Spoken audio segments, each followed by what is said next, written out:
6과와 7과를 공부하려고 합니다. 예, 잠깐 기도하겠습니다. 하나님 아버지 고맙고 감사합니다. 오늘도 주님께서 허락하시니 복된 시간에 저희가 주님 명령에 순종해서 진리의 말씀을 올바로 나누어 공부할 수 있도록 모든 여건과 특별히 저희의 마음을 지켜주신 것을 진심으로 고맙고 감사드립니다.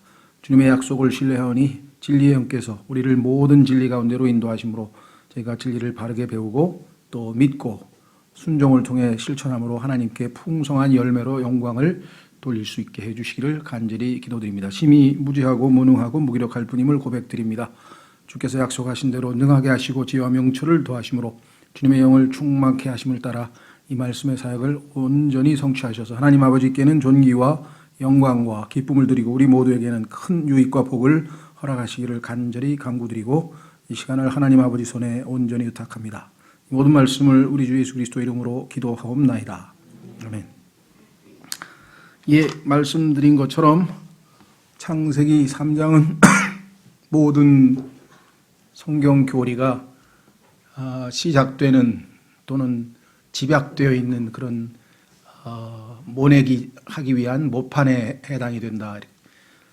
그래서 성경의 모든 교리를 그 기원, 처음에 근원을 찾아가 보면 전부 다 창세기 3장과 연관이 되어 있죠.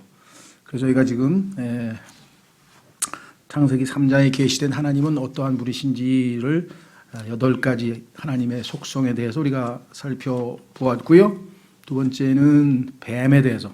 야, 왜 갑자기 하나님이 나온 다음에 뱀이 나올까요? 성경은 하나님과 뱀과 인간 이 세 주인공이 열연하는 일종의 드라마가 이 인생이고 역사입니다. 그래서 하나님께서 창조하셨죠.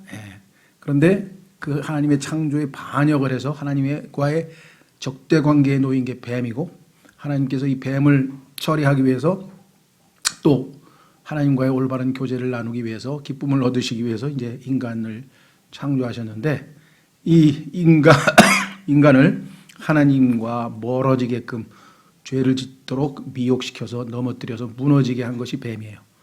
그래서 하나님께서 다시 예수님을 보내서 뱀으로부터 다시 하나님께로 돌이키게 해서 예수님을 영접한 사람들은 다시 하나님 편으로 돌아온 겁니다. 이 삼각관계가 엄청난 드라마가, 그래서 놀랍게도 굉장히 통찰력 있는 분이죠. 이분이 왜 그랬냐? 창세기 3장의 첫 번째 단어가 이제 뱀이란 단어가 첫 번째 나오는 거예요. 창세기 3장에. 창세기 1장에 누가 나왔습니까? 하나님이 나오셨잖아요. 1장 1절에. 창조. 그렇죠? 처음에 하나님이, 창세기 1장 1절에 하나님이 나왔죠? 그런데 창세기 3장에 가서 이제 뱀이 나와 있어요. 근데 중간에 인간 창조가 나왔죠. 그런데 인간 창조는 창조만 얘기했고 이제 인간이 오늘날 왜 이 모양이 되었을까? 타락에 대해서는 이제 뱀과의 관계에서 타락이 진행되기 때문에 우리가 뒤로 좀 미뤘어요. 그러니까 사실은 압축하면은 성경은 하나님에 대한 책이고 두 번째 인간에 대한 책이고 세 번째 뱀에 대한 책이에요. 근데 이 뱀은 나중에 그 이름이 여러 개가 나오는데 창세기에서는 일단 뱀이라고 나와 있고 계시록에서는 이것을 옛뱀, 옛날에 뱀이라는 이름으로 나왔던 자라서 옛뱀, 용, 사탄, 마귀. 그래서 계시록에서는 일단 4가지 이름만 또 소개해요. 그런데 이가 또 중간에 보면 리워야단 등등등해서 이름이 또 상당히 많아요. 칭호가. 그러니까 이름과 칭호, 타이틀. 그래서 이 뱀에 대해서 우리가 또 주목하지 않을 수가 없죠. 자, 그래서 우리는 이제 교재로 가서 3과에서 우리가 뱀에 대해서 배웠습니다. 그 다음에 뱀 때문에 저질러진 인간의 죄, 그 죄의 특징에 대해서 지난 시간에 살펴봤고요. 그 다음에 죄의 싹슨 사망이라 했으니까 사망에 대해서 이제 살펴봐야죠. 그래서 5과 때 사망을 봤는데 성경에 보니까 사망에는 2종류가 있더라. 성경에는 첫째 사망이란 용어는 안 나옵니다. 그런데 둘째 사망이란 용어가 나와요. 그러니까 당연히 첫째 사망이 전제되는 거겠죠. 그래서 첫째 사망은 우리가 일반적으로 얘기하는 죽는 거예요. 사람이 죽으면 어떻게 되는가? 그래서 하나님께서 창조하신 영과 혼과 몸, 인간의 제일 깊숙한 속사람 안에는 영이 있고 그 다음에 맨 바깥에는 몸이 있고 몸은 오각, 5개의 감각을 통해서 세상을 의식하죠. 보고 듣고 뭐 냄새 맡고. 우리 안에 있는 속사람 영은 하나님을 의식하죠. 그렇죠? 예. 그리고 가운데 있는 혼, 나는 셀프, 자기를 의식하죠. 그렇죠? 내가 누구인가? 나는 왜 사는가? 등등등등. 그렇게 해서 이 영과 혼과 몸이 있는데 죽는 순간에 영은 하나님께서 원래 코에다 숨을 불어넣으셨으니까 하나님의 것이죠. 그래서 하나님께 회수됩니다. 그래서 위로 올라간다. 그 다음에 몸은 흙으로 만들었으니까 흙으로 만든 거는 흙으로 돌아가라. 돌아갑니다. 그렇죠. 예. 근데 이제 혼은 운명이 달라집니다. 두 가지는 똑같아요. 영과 몸은 구원받은 사람이든 구원받지 않는 사람이든 똑같이 운명을 죽음과 동시에 똑같은 현상이 일어나는데 중간에 있는 혼, 그 혼은 예수님을 믿었느냐 안 믿었느냐에 따라 운명이 갈리죠. 그래서 예수님께서 사람이 온 천하를 얻고도 자기의 혼을 잃으면 혼을 잃어버리는 사람과 혼을 얻는 사람으로 나뉘어지기 때문에 그 혼을 잃으면 무슨 소용이 있겠는가? 아무 소용도 없다. 더 직접적으로 얘기하면 혼이 영원한 불못에서 영원한 고통의 장소로 가버린다면 그건 잘못된 인생, 잘못 산 인생이라는 것이죠. 아무리 영과 몸을 아주 즐겁게 하고 나름대로의 의미 있는 인생을 살았어도 혼이 가장 소중한 것이다. 그렇죠. 그래서 오늘날 보면은 몸에 대한 신경을 엄청 씁니다. 몸 건강에 대해서 오늘날처럼 아마 이 세상 사람들이 그렇게 관심 쓰는 게 하여간 레벨약이 다 있어요. 저한테도 뭐가 와요. 보면 막 그냥 뭐에는 뭐가 좋고 뭐에는 낫도가 좋고 뭐에는 뭐가 좋고 그냥 막 이만큼 정보가 오는데 그것만 다 먹으면 안 죽을 것 같아 진짜. 그 정도로 몸에 대해서 엄청나게 신경을 쓰죠. 그 다음에 이제 영에 대해서 정신. 그러니까 인간의 어떤 쉼, 안락, 안식. 그래가지고 막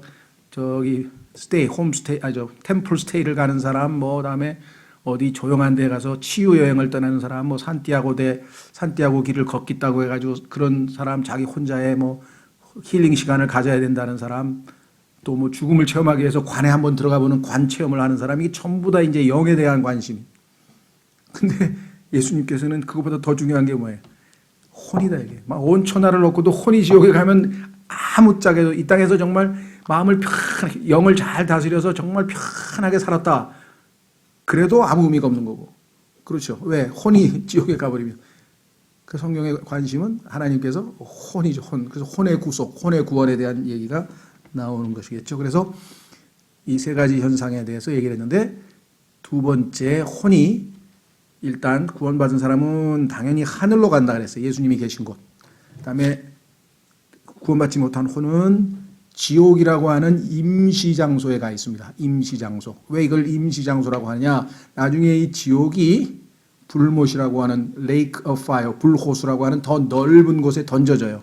그러니까 이제 굳이 비교하자면 우리가 지금 내가 구치소에서 임시로 지금 재판을 받고 있다가 형량이 떨어지면 이제 아예 먼데 아주 감옥에 가서 장기적으로 가 있는 데 있잖아요. 그런 의미예요. 그러니까 구치소에 해당되는 것이 지옥이라고 한다면 감옥으로 완전히 옮겨지는 것은 불못이라고 성경이 얘기를 했습니다. 자, 그렇다면 우리가 성경에서 말씀하시는 둘째 사망에 대해서 지금부터 살펴보고 그다음에 구원을 위한 거짓된 방법들을. 자, 사망. 여기서 우리가 구원을 받아야 되겠죠? 자, 다시 돌아옵니다. 이제 교재로 갑니다. 20페이지. 제6과 둘째 사망. 성경에 나와 있는 용어죠. 어떤 사람은 첫째 사망을 한 번 이상 당할 수도 있습니다. 그 얘기는 뭐냐면 죽었다가 다시 살아난 체험을 한 사람들이 성경에 여러 나와요. 그렇죠. 죽었다가 살아났다가 다시 죽었죠. 예. 그러니까 첫째 사망을 두 번 경험하는 사람도 있다는 거죠. 여기 나와 있죠. 대표적인 사람이 나사로도 얼마 있다가 도로 다시 죽었겠죠. 예. 다시 살아났지만 유두고라고 하는 사람은 사도 바울의 설교를 듣다가 너무 졸려가지고 따라 걸터 앉아있다가 떨어져가지고서는 죽었는데 다시 살렸죠. 그렇지만 얼마 있다가 또 나이가 들어서 죽었겠죠. 그 다음에 도르가도 마찬가지. 예수님이 살리셨지만 결국은 다시 죽었다. 그러니까 성경에서 얘기하는 예수 그리스도는 죽었다가 다시 부활하셨다가 영원히 안 죽는 그분이 바로 예수 그리스도셨죠. 성경에서 얘기하는 진정한 의미에서 부활은 바로 그런 거죠. 자, 그러나 둘째 사망은 영원한 것입니다. 다시 두 번 죽을 수는 없죠. 한 번뿐입니다. 둘째 사망은 어떤 사람의 존재가 끝난다거나 멸절된다는 뜻이 아니며 이는 첫째 사망도 마찬가지입니다. 왜 이야기를 하냐면 소위 말하는 신학에서 영혼, 혼이죠, 혼. 사실은 우리가 일반적으로 영혼이라고 살아가죠. 내 영혼, 영혼이라고 쓰는 용어는 사실은 정확한 용어가 아니죠. 사실은 영과 혼은 구분이 되어 있잖아요. 스피릿하고 소울하고 예를 들면 영어로도 스페인어로도 뭐 불어로도 아니면 뭡니까 이 히브리어로도 헬라어로도 다 두 가지가 다른 거다 보니까 근데 이거를 지금 교리적 혼동 때문에 영혼이란 말을 만들어내서 지금 혼돈을 더 가중시키는 거예요. 성경에서 혼이죠, 혼. 예. 자, 그래서 혼의 멸절설이라는 신학 이론이 있어요. 멸절이라고 하는 것은 존재 자체가 없어져 버린다는 거죠. 그러니까 여호와의 증인 같은 경우에는 우리를 보면 안타깝지 왜 혼이 멸절돼서 아예 없어져 버리는데 무슨 지옥에 가서 고통을 당하고 무슨 그런 게 어디 있냐. 이렇게 지금 잘못 알고 있어요. 그런데 누가 잘못 알고 있는지는 뭐 성경에도 답이 나와 있지만 나중에 본인들이 죽어보면 알겠죠. 혼은 멸절되지 않습니다. 영원합니다. 사라지질 않아요. 자, 그래서 멸절된다고 하는 잘못된 그런 교리를 받아들이면 안 되죠. 예. 자, 그러니까 사실은 두려움이 없는 거죠. 왜? 우리는 혼이 영원한 고통의 장소에 가는 그 하나님의 영원한 심판이 있는 것을 두려워하는데 이 사람들은 혼이 멸절되니까 이 땅에서 뭐 막 살고 죽으면 끝이잖아. 근데 죽으면 끝인가요? 성경에 보니까 한 번 죽는 것은 사람들에게 정해진 것이고 그 후에는 심판이 있다 그랬잖아요. 그래서 영원한 불못으로 영원한 고통의 장소로 가든지 아니면 하나님과 영원히 함께 있든지 이게 완전히 달라지는 운명인데 죽으면 끝이라고 하는 것. 그래서 이게 제가 볼 때는 그 현대인들에게 있어서는 가장 참 속지 말아야 될 속임수 같아요. 마귀가 죽으면 끝이다. 그래서 저도 요즘엔 제가 목 때문에 한 2년 정도, 2년 됐나요? 거리 설교를 거의 지금 못 나가고 있는데 과거에 거리 설교 열심히 나갔을 때에는 첫 번째, 제일 처음에 여러분 절대 속으시면 안 됩니다. 라면서 제가 말을 시작했어요. 사람들이 죽음이 끝이 아닙니다. 죽음이 절대로 끝이 아닙니다. 성경에 죽은 후에 심판이 있습니다. 심판은 반드시 받으셔야 합니다. 그래서 이제 그 사람들에게 복음을 전하는 그 말문을 여는데 항상 제가 그 방법으로 시도한 이유가 바로 그것입니다. 그렇죠? 예, 죽으면 끝이다. 그러니까 그러면 살아있는 동안에 실컷 재밌게 살아야 되겠네. 그래서 나온 게 소위 말하면 소위 뭐라 그러나요? 우리나라에서는 젊어서 노세 젊어서 노세. 그러니까 그냥 늙어지면 못 노나니 죽으면 못 노는데 실컷 건강할 때 재밌게 즐겁게 살자 이런 소위 말하면 그 트렌드가 형성이 되고 또 서양에서도 비슷한 게 있어요. 그게 유명한 라틴어인데요. 까르페 디엠이라고 그래요. 까르페 디엠. 현재를 즐겨라. 미래 어떻게 될지 모르는데 현재를 즐겨라 이렇게 되는 거죠. 예. 자, 그래서 우리는 멸절되지 않고 혼은 영원하다. 그래서 이 운명을 가름하는 것이 바로 하나님의 말씀에 대한 우리의 태도다. 믿느냐 안 믿느냐 결정짓죠. 자, 그래서 첫째 사망을 당한 사람은 이 땅에서의 일시적인 삶을 떠나 예수 그리스도와 함께하는 영원한 삶의 장소로 이것을 헤븐이라 했어요. 헤븐 또는 헤븐에 있는 그 구역 중에서 파라다이스라고 해서 낙원이라 그래요. 낙원에 갔다 왔다고 바울이 얘기했잖아요. 고린도후서에서 그렇죠? 그러니까 하늘에 있는 구역에는 물론 하나님이 계신 구역도 있고 성전도 여러 가지가 있을 텐데 그 중에 이제 죽은 성도들이 가 있는 낙원이라는 장소가 있단 말이죠. 자, 그래서 영원한 삶의 장소로 이걸 낙원 또는 하늘 혹은 일시적인 고통을 당하러 지옥으로 옮겨가야 합니다. 구원을 받은 사람은 위로, 구원받지 못한 사람은 밑으로. 둘째 사망 시 인간은 지옥의 일시적인 고통에서 불호수에서의 영원한 고통의 장소로 옮겨가게 됩니다. 이것을 성경에서는 둘째 사망인데 구원받은 사람은 둘째 사망을 당하지 아니하리라. 우리는 거기 가야 될 이유가 없잖아요. 이해가 되시죠? 둘째 사망을 구원받은 성도에게는 해당이 안 되죠, 당연히. 예. 그래서 인간은 영원한 피조물입니다. 그는 정해진 한 장소에서 정해진 한 여건 하에서 영원히 살게 될 것입니다. 영원히 새 예루살렘에서 살든지 영원히 불호수에서 살든지 둘 중에 하나다. 자, 그러면 성경에서 둘째 사망에 대한 사실, 우리가 요즘에 많이 쓰는 게 팩트 체킹이라 그러는데요. 사실 확인해 보자. 뭐 하도 가짜 뉴스가 막 돌아다니니까 심지어는 뉴스 이게 텔레비전 뉴스에서도 이것이 사실인지 아닌지 확인하는 시간을 갖겠습니다 하면서 뉴스를 해놓고 요거는 거짓 뉴스입니다. 요거는 사실입니다. 뭐 그런 코너까지 만들어 놨어요. 그러니까 뭐 예전부터 정말 이 신문이나 언론에 나오는 것 중에 상당수가 우리가 보통 의도적인 조작, 그렇죠? 그러니까 보는 자기가 생각하는 관점에 맞추어서 자기의 견해가 들어간 그런 주관적인 내용을 마치 객관적인 사실인 것처럼 써놔가지고 사람들을 미혹시키는 경우가 엄청나게 많죠. 그래서 지금은 아마 뭐 웬만한 사람은 정말 아주 순진한 사람 아니면은 처음에 뭔 얘기 나오면 일단 그걸 바로 믿지는 않아요. 그렇죠? 근데 우리나라 누군가요? 이낙연 총리는 왜 그런 이상한 걸 또 거짓말도 이렇게 쉽게 믿어가지고 구설수에 올랐는지 모르겠어요. 무슨 11시간을 뭐 어쩌고 막 하니까 그거를 막 국회에다가 발언을. 이게 지금은요, 신문에 나와 있는 거 그대로 얘기하면 안 돼요. 사실 확인을 꼭 하셔야 돼요. 그게 사실은 더 중요한 부분이 뭐냐. 일상생활에서야 뭐 좀 정보 틀리면 뭐 그런가 보다 뭐 그런 일이 있었대? 없었대? 뭐 50명 죽었는데 500명이었는데 내가 50명으로 착각했네? 그럼 뭐 큰 문제 안 되죠. 왜? 이미 뭐 사건은 벌어진 거예요. 그런데 성경에 관한 사실을 잘못 알아버리면 야 죽으면 끝이래. 죽으면 혼이 없어진대. 야 이 땅에서 재밌게 살자 우리. 죽으면 끝이래. 그러면 나중에 잘못된 사실 때문에 영원한 멸망을 당해서 영원한 고통의 장소에서 죽는 순간에 딱 깨면 어떻게 되겠습니까? 난 죽으면 나 없어진다 그랬는데 근데 안 없어지고 지옥에서 고통 중에 눈을 떠버리면 어떻게 돼요? 성경에 나오는 그 부자처럼. 눈 떠보니까 지옥에 가 있었잖아요. 누가복음에 나와 있는 그 사람. 그 부자 생각해 보세요. 기가 찰 오르시겠죠. 너무나 불쌍해요. 제 개인적으로. 여호와의 증인을 포함해서 지옥이 없다고 하는 사람들이 제일 불쌍해요. 왜? 물론 그 중에서 그냥 지옥이 없으니까 뭐 마음대로 살자 해가지고 그냥 뭐 실컷 막 죄를 짓고 사는 사람이야 뭐 그렇다고 치고.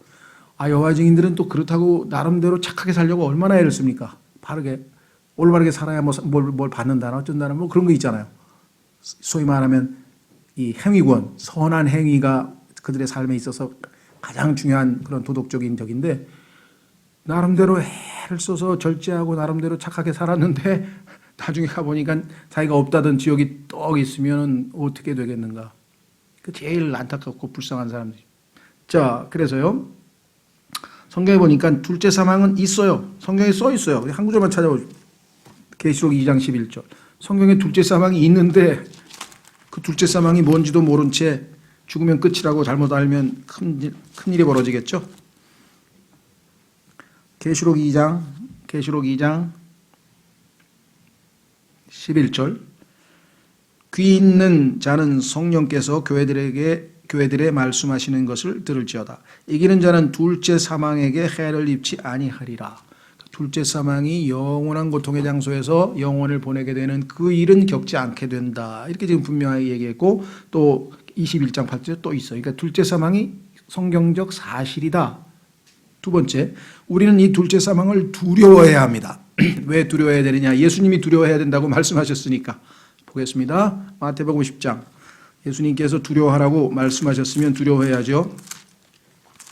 부모님이 너 차 무서워해야 된다. 잘못하면 차에 치면 큰일 나. 근데 그 차에 치면 큰일 난다고 두려워하라고 그렇게 했더니 가볍게 여겨가지고 차가 오는데 마음대로 그 행동하다가 차에 치면 그 어떻게 되겠어요? 어린아이가? 그렇죠. 우리도 똑같습니다. 예수님께서 이 문제에 대해서 아주 엄중하게 말씀하셨어요. 자, 마태복음 10장 28절에 몸은 죽여도 혼은 능히 죽이지 못하는 자들을 두려워하지 말고 오직 혼과 몸을 다 능히 지옥에서 멸하시는 분을 두려워하라.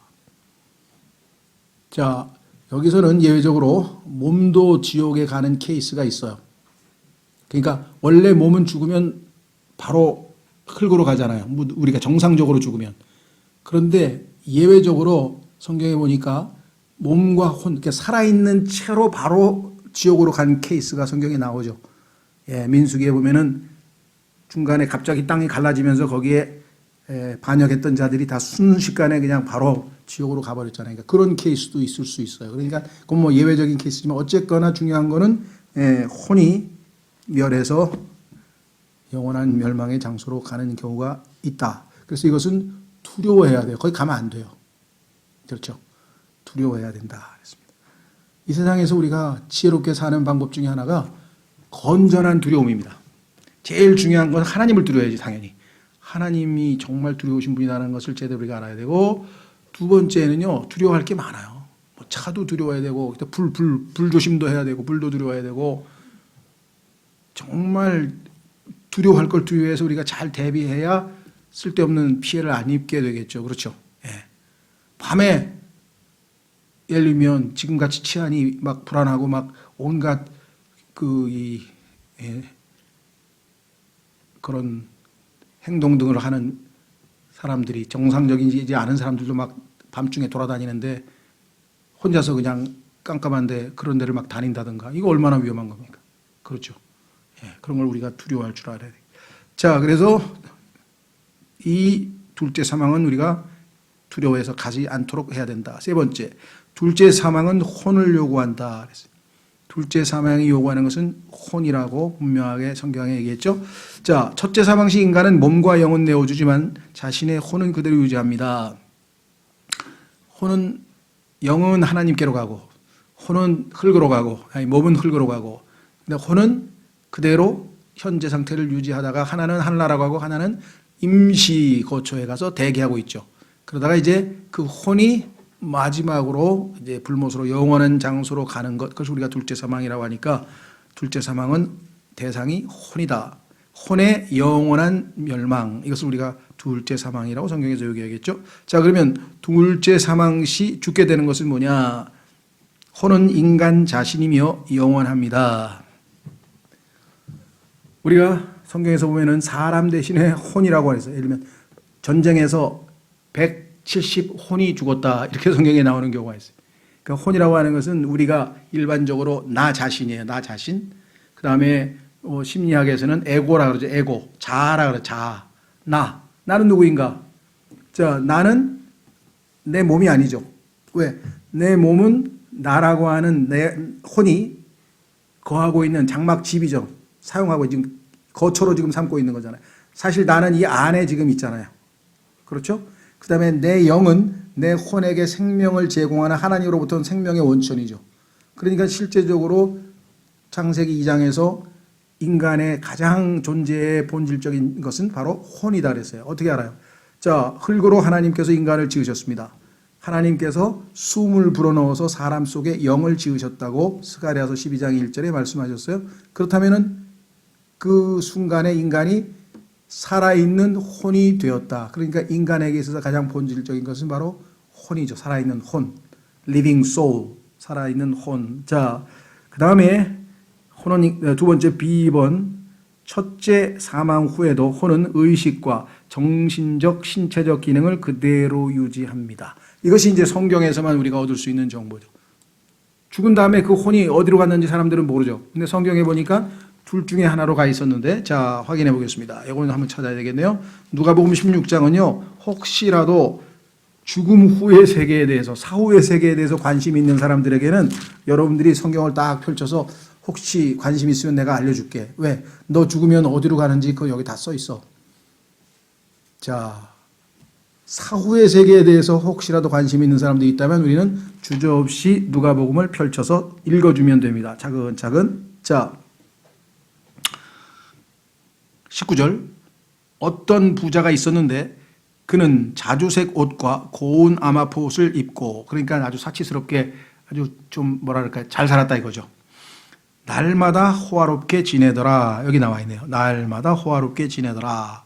또 나사로라 하는 어떤 거지가 있었는데, 자, 여기서 우리는 이것은 요즘 말로 하면 실화다 이거. 실화. 요즘에는 뭐라고 얘기하면 사람들이 안 믿기면 그 실화냐? 뭐 이렇게 실화. 그렇게 물어본다면서요. 아니면 영어로도 아니지. 이 스페인어인데 라틴어 같이 리얼도 아니고 요즘엔 리얼이라고 안 하고 또 레알 그래. 레알 마드리드에서 나온 건데 이게 레알이란 말은 둘 중에 하나예요. 하나는 로열. 레알 마드리드를 할 때는 그는 왕가. 아주 이 고급 그런 마드리드 팀이란 뜻이고, 레알이를 영어로는 리얼이라고 발음하고 스페인에서는 레알이라고 발음해요. 레알 그러면 리얼리? 진짜야? 이런 소리. 실화냐? 우리말로 하면 요즘에 실화냐 이런 뜻인데요. 자, 이것은 실화입니다. 어떻게 할 수 있는가? 나사로라는 사람 이름이 나와요. 예수님께서 어떤 비유를 상징적으로, 없는 얘기를 비유로 들 때에는 사람 이름을 얘기하지 않죠. 어떤 한 사람이 있었는데 이렇게 나와요. 자, 그는 헌데 투성이로 부자의 대문에 누워 부자의 상에서 떨어지는 부스러기로 배를 채우려 하더라. 또한 개들이 와서 그의 헌대를 핥더라. 그 거지가 죽어 천사들에 의해 아브라함의 품으로 옮겨지고. 여러분들, 죽는 순간에 얼마 전에 오늘 지금 우리 김기범 형제님도 가셨고, 6월 달에 저희 아버지는 2월 17일 날 가셨는데, 그 순간 어떻게 됐어요? 그 혼이 하늘나라로 갔는데 누가 혼자 가요? 아니에요. 혼자 가는 여행이 아니에요. 여기 써 있잖아요. 천사가 우리를 데리러 가는데, 그 천사가 우리를 섬기려고 지금 있는 거예요. 히브리서 1장에 보면은 우리 상속받는 우리를 위해서 지금 천사가 섬기는 영으로 존재한다고 히브리서 1장 마지막 절에 써 있어요. 그래서 이때는 낙원이 지하에 있었기 때문에, 아직 하늘로 올라가 있지 않았기 때문에 지하에 있는 곳으로 천사가 데리고 갔다고 써 있잖아요. 여기. 그 거지가 죽어 천사들에 의해 아브라함의 품으로 옮겨지고, 이 아브라함의 품은 구약 시대의 낙원 또는 파라다이스죠. 낙원의 칭호입니다. 그런데 예수님께서 부활하시면서 이 낙원에 있는 구약 성도들을 다 데리고 하늘로 올라가셨기 때문에, 셋째 하늘로 데리고 가셨기 때문에 비어 있고, 이제 셋째 하늘, 소위 말하면 여기 나와 있는 아브라함의 품이라고 칭했던 낙원은, 파라다이스는 지금 셋째 하늘에 있다고 성경에 고린도후서 12장에 나와 있죠. 사람들은 이 엄청난 정보를 이게 안 믿어서 그렇지, 이것을 사실이라고 알고 있는 사람은 이 세상에서 이 정보의 가치가 얼마일까요? 예, 그거 뭐 어떻게 해가지고 특허 조금 꺼내가지고 해가지고 돈 그냥 크게 벌고 이런 거, 사람들은 그냥 어마어마한 가치라고 생각해가지고 막 산업 스파이도 보내고 어떻게 돼. 그럼 성경은 이게 어마어마한 정보가 다 들어있잖아요. 근데 우리는 이걸 어떻게 얻었어요? 공짜로 얻는 거예요. 어떻게? 믿으면 돼요. 이걸 믿으면 이 내용이 하나하나 실현되는 것을 보면서 만끽하면서 감사해하면서 미래에 대해서 평안하게, 왜? 보장도 있잖아요. 죽는 순간 주와 함께 있으리라. 죽는 순간. 그렇죠. 그때는 어떤 분이, 그러면 죽음을 안 두려워하세요? 저요. 죽음을 안 두려워하면서 두려워합니다. 아니, 그런 답이 어디 있어요? 죽음 후에 지옥이나 그 어떠한 해코지도 나에게 없고 주님과 함께 영원히 행복하게 산다는 면에서는 죽음을 안 두려워하죠. 그러나 죽는 순간에 고통이 찾아오는 것은 두려워하죠. 죽는 순간에 내가 그냥 가다가 그냥 심장이 팍 바로 즉사하면 얼마나 좋겠어요. 그렇게 안 죽고 병원에 가서 막 2달, 석 달 주사 맞고 무슨 검사하고 이러면 정말 고통스럽잖아요. 그러니까 죽음에 동반되는 고통은 당연히 인간이니까 두려워하지만 죽음 자체를 우린 두려워하지 않아요. 왜? To die is gain. 죽는 게 이익이라고 성경에 써 있는데, 이익 싫어하는 사람 봤어요? 그렇죠. 그래서 그리스도인은 이 세상에서 정말 너무나 행복한 사람. 왜?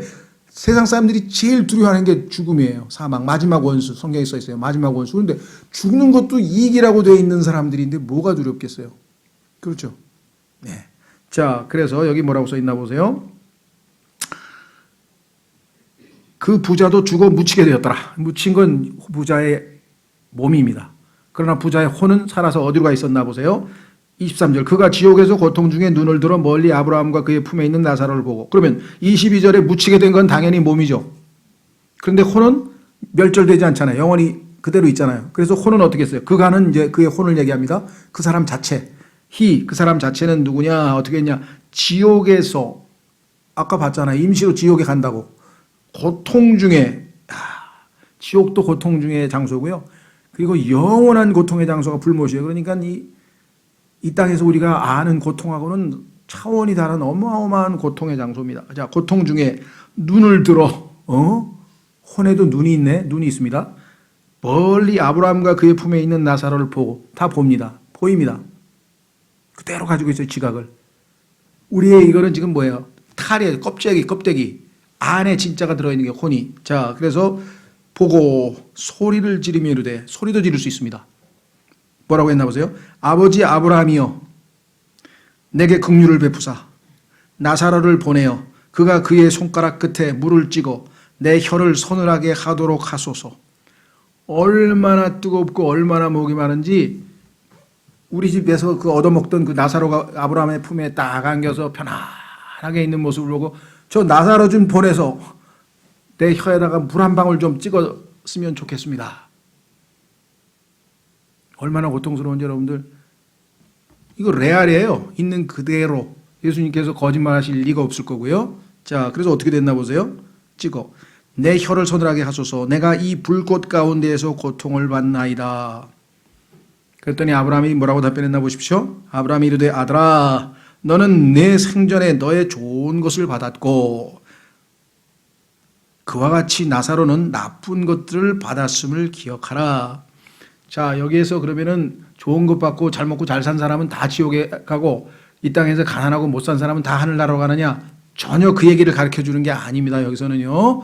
예, 다만 구약 시대에 일반적으로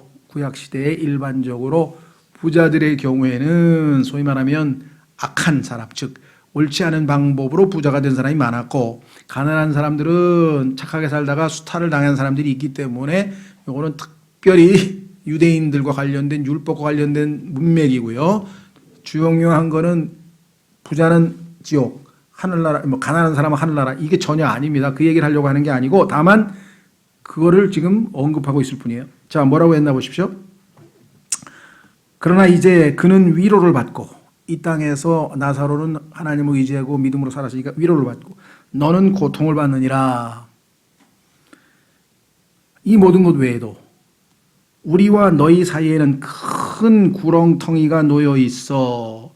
자, 가운데가 뻥 뚫린, 계시록에도 보면 나오죠. 가운데가 뻥 뚫린, 원형으로 가운데가 지금 뻥 뚫린 구렁텅이가 있어서 혼이기 때문에 시간과 공간의 제약을 받지 않기 때문에 볼 수는 있는데 건너갈 수는 없다 그랬어요. 여기 뭐라고 했어요? 자, 우리와 너 사이에는 큰 구렁텅이가 놓여 있어. 여기서 너희에게 건너가려 하는 자들이 갈 수 없고 거기서 오려 하는 자들도 우리에게 건너올 수가 없느니라 하니. 그러니 내가 나사로를 어떻게 보내겠냐? 갈 수가 없는데. 이에 그가 이르되 그러므로 아버지여 간구하건대 아버지께서 그를 내 아버지 집으로 보내소서. 그래도 상당히 괜찮은 사람이에요, 이 부자가. 왜냐하면 가만히 있어봐. 그러면 내 식구들이라도, 내 형제들, 내 집안 사람이라도 여기 나한테 이곳에 오면 안 되겠구나. 그래서 나사로를 좀 보내가지고 우리 집안 식구들 여기 안 오게 좀 해달라고, 전도해달라고 지금 얘기했어요. 자, 28절. 내게 5 형제가 있사오니 그가 그들에게 증언하여 또 그들 또한 이 고통받는 장소로 오지 않게 하소서 하거늘. 왜냐하면 자기 형제들이 그 나사로를 알아볼 거 아니에요. 왜냐하면 자기 형제 집에서 밤낮 얻어먹던 거지인 걸 아니까. 그럼 가서 얘기하면 듣고 하나님을 믿고 안 올 거 아니냐.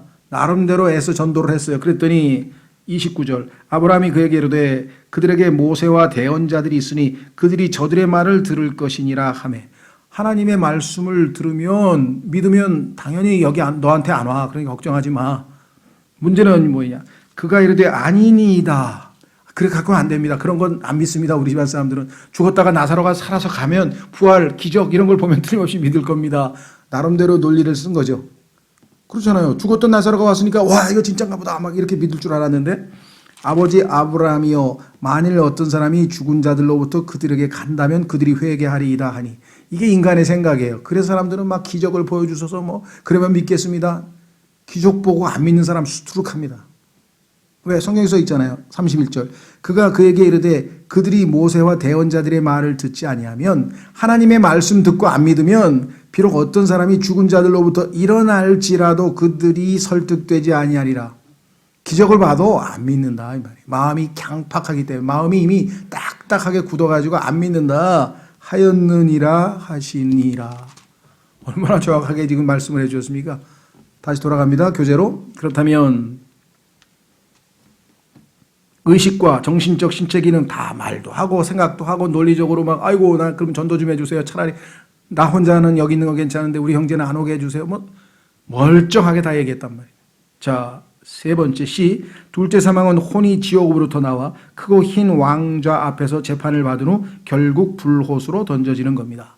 자, 구치소에서 지금 조소를 받고 다 해서 지금 일단 임시 지옥에 가 있었어요. 그래서 이들에게 이제 마지막 언도, 이제 마지막 판정을 내리고 불못, 이렇게 해서 이제 불못으로 던져지게 되는데, 그 마지막 심판석을 성경에서는 크고 흰 왕좌, 이게 좀 힘들죠, 종류가. 커다란 재판정인데 거기에 흰색 왕좌에 하나님께서 앉아 계시기 때문에 큰 흰 왕좌 심판, 이렇게 써 있어요. 그래서 옛날에는 이게 너무나 길어서 백보좌 심판, 이렇게 해서 줄여가지고 한문으로 백보좌 심판이라고 그렇게 말을 했죠. 그래서 Great White Throne Judgment. 그래서 영어 단어가 물론 4개나 붙어 있다 보니까 좀 여기가 쉽지만 뭐 어마어마하게 큰 곳이다. 그 다음에 흰 왕좌, 화이트 스로운, 하나님께서 이렇게 딱 심판석에 앉아있는데 그 심판석이 흰색이다. 그리고 저지먼트, 재판정이다. 그러니까 뭐 그렇게 어렵진 않겠죠. 영어가 좀 길지만. 자, 그래서 결국 불못으로 던져지는 것입니다. 그렇습니다. 이곳은 잃어버린 자의 영원한 것으로. 자, 잃어버렸다라고 하는 말은 성경에도 나오는 용어인데 lost. 길을 잃어버렸다는 뜻이에요. 하늘나라로 가야 되는데, 고향으로, 우리의 본향으로 가야 되는데 길을 잃어버리면 집으로 못 가는 거죠. 영원한 멸망의 고통의 장소로 가버리죠. 그래서 잃어버렸다는 표현이 우리말로는 이제 번역을 하면 사람들이 의역을 해서 구원받지 못한 사람은 뭐 이렇게 번역을 주로 많이 하더라고요. 왜냐하면 우리나라의 사람들은 그냥 길 잃어버린 사람 그러면 이게 뉘앙스가 잘 들어오질 않다 보니까. 근데 영어에는 이 그 Amazing Grace도 나오잖아요. I once was lost, but now I am found. 그렇게 해서 이제 내가 구원받을 때 lost의 상태에서 벗어났다. 이곳에서는 예수 그리스도의 인격이 참된 생명에 관한 어떠한 것도 다시는 바라보지 못하게 됩니다. 예수님과 영원한 결별입니다. 첫째 사망은 인간의 몸과 영을 일시적으로 잃는 것인 반면, 둘째 사망은 인간의 혼이 유일한 참된 생명이신 예수 그리스도로부터 영원히 잘려져 나가는 것입니다. 이해가 되시죠? 그러니까 첫째 사망에서 일시적인 이유는 뭘까요? 우리가 부활할 때 우리의 육체와 우리의 혼이, 영이 다시 만나서 전인격적인 존재로서 우리가 다시 부활하기 때문에 그렇겠죠. 자, 그렇다면 이 둘째 사망의 현실이 우리에게 적나라하게 알려져 있고 우리가 이 사실을 안다면 우리가 무엇을 할 것인가? 어떻게 관심을 가져야 될 것인가가 결론이네요. 셋째, 우리가 관심을 가져야 할 상황은 첫째 뭐냐면 혼의 구원이에요. 이 혼을 영원한 불못의 장소로부터 건져내야 돼. 가지 못하게 해야 된다. 그래서 잠언 11장 30절에서는요. soul winning이라고 해서 winning. 구령이라고 보통 얘기를 많이 하는데 win은 이긴다 이거죠. 이겨온다. 왜냐하면 지금 마귀가 장악하고 있는 그 혼을 예수님을 믿게 함으로써 그 혼이 거기서 빠져나와서 우리가 이겨온다. 그래서 구령. 근데 사실은 정확하게 하면 구혼이죠. 왜냐하면 구령이라는 용어도 교리적으로 사람들이 지금 영과 혼을 혼동해가지고 영혼이라고 하는 말을 써서 줄임말로 영이라고 생각한 거예요. 근데 사실은 영이 아니고 soul winning이라고 성경에 잠언에 써 있으니까 이건 혼이라고 하는데 하필이면 구혼 그러면 아유 나랑 결혼해 주세요. 이런 용어가 돼버리잖아. 그게 용어를 만들기가 애매모하니까 그냥 구령이라 하자 해서 지금 임시로 써요. 근데 의미는 스피릿, 영이 아니라 혼에 대한 얘기라는 걸 기억하시고요. 자, 그 다음에 여기도 나와 있는 용어가 다 혼의 구원이라는 용어가 써 있는 성경 구절입니다. 야고보서나 히브리서. 자, 현대인들은 몸을 보존하고 끊임없이 온갖 수단을 강구하거나, 그렇죠. 오늘날이가 뭐 육체, 건강, 운동, 심지어는 막 운동 처방사도 있죠. 그래가지고 1대1로 만나서 뭐 어떻게 해가지고 무슨 근육을 키우고 뭐를 어떻게 하고 그냥 운동에 관해서 지금 어마어마하게 아주 방송이고 뭐고다 이래서 몸 건강. 두 번째, 영적인 삶을 고양시키려 애를 씁니다. 막 잔잔한 음악이 들려오면서 거기에서 막 묵상을 하고 그다음에 요가를 하고 뭐 이렇게 해서 어떤 이 마음의 안정을 꾀하는 정신 건강. 자, 문제는 어디에 있어요? 그러나 인간에게 본질적인 것은 인간의 혼입니다. 이 혼을 잊어버리면 안 된다 그랬잖아요. 혼의 구원은 예수 그리스도를 통해서만 가능합니다. 이 혼의 구원을 위해서는 예수 그리스도를 믿음으로 구원자로 구주로 주님으로 받아들일 때만 가능하다고 성경에 얘기를 했는데 오늘날 여기에 관심을 갖고 있는 사람이 너무나 없으니까 다소가지 가지고 죽으면 끝이야. 야 질러 뭐 전부 다 죽으면 끝이라는 말을 찰떡같이 믿고 있어요. 전혀 아니거든요. 예, 죽으면 심판이 기다리고 있습니다. 그런데 그 심판을, 죄에 대한 심판을 우리를 대신해 예수님께서 십자가에서 이미 받으셨어요. 그 예수님을 믿은 사람은 그 심판에, 아까 얘기했던 크고 흰 왕자 심판석에 법정에 출두조차 할 필요가 없어요. 우리는. 왜? 예수님 앞에 이미 죄의 심판은 다 받았기 때문에. 얼마나 놀라운 진실입니까? 진리입니까? 그렇죠? 자, 그래서 우리는 첫 번째 테마를 마무리 짓고요. 자, 두 번째로 갑니다. 첫째 사망, 둘째 사망에 대해서 성경적으로 정확하게 지혜를, 지식을 갖고 있으셔야 되고, 두 번째는 구원을 위한 거짓된 방법. 자, 이것은 죄를 짓고 겁이 나서 두려워서 하나님이 거니시는 소리를 듣고 놀래가지고 아이고 큰일 났네, 하나님 먹지 말라는 거 먹었네 해서 도망을 쳤단 말이죠. 숨어버렸잖아요. 그 인간이 어떻게든 그 죄책감을 벗어내버리려고 지금 우리나라에서 이 정신병 또는 뭡니까 하여간 온갖 종류의 정신적인 병의 그 가장 기본적인 것은 두려움이거든요. 두려움. 근데 그 두려움을 파고들면 어디로 가서는 거야? 하나님 앞에 죄를 지어서 아담이 두려워서 숨었더라. 그게 원조예요. 그 두려움 때문에 이 모든 두려움이 생긴 거잖아요. 그렇죠. 자, 한번 확인하고 7과로 가겠습니다. 성경에 보면 아담이 하나님의 음성이 거니시는 소리를 듣고 놀래가지고 숨어버렸어요. 두려워서. 자, 창세기 3장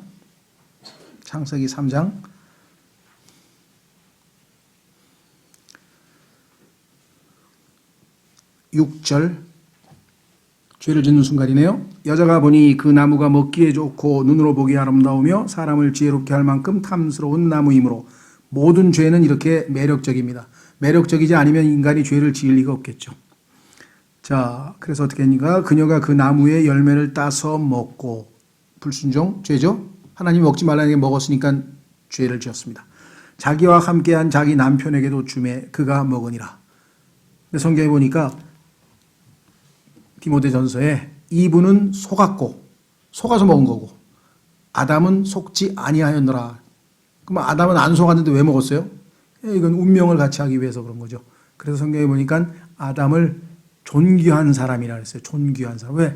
아내와 함께 운명을 같이 하기 위해서 먹으면 죽는 줄 알지만 먹은 거죠.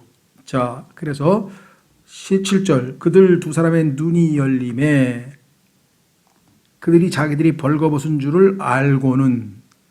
자, 그러면 이때까지 벌거벗은 걸 어떻게 몰랐을까요? 그러니까 아마 다양한 추측이 가능한데요. 아마 보이지 않는 어떤 광채라든가 이런 걸로 해서 어떤 그 후광이 있었을 거 아니냐, 여러 가지 있는데, 하여간 성경에서는 추측일 뿐 더 이상 성경에 없으면 없는 거죠. 그렇죠. 근데 어떤 방법으로든지 간에 벌거벗은 게 안 보였어요. 그러다가 선과 악의 지식의 나무를 먹는 순간 보였다는 거죠. 그래서 어떻게 했는가? 무화과 나무 잎을 함께 엮어 자기들을 위해 앞치마를 만들었더라. 수치심과 두려움 때문에 이제 가렸죠. 그들이 그날 서늘한 때에 동산에서 거니시는 주 하나님의 음성을 듣고 아담과 그의 아내가 주 하나님의 앞을 떠나 동산의 나무들 가운데 숨음에 주 하나님이 아담을 부르시며 그에게 이르시되 네가 어디 있느냐 하시니 그가 이르되 내가 동산에서 하나님의 음성을 듣고 벌거벗었으므로 뭐라 그랬습니까? 두려워서. 하나님 앞에 벌거벗은 상태로 가면 두려움을 느낄 수밖에 없습니다. 그래서 두려워서 숨었나이다 하거늘. 자, 그래서 모든 문제는 여기에서 발단되었다. 다시 교재로 옵니다.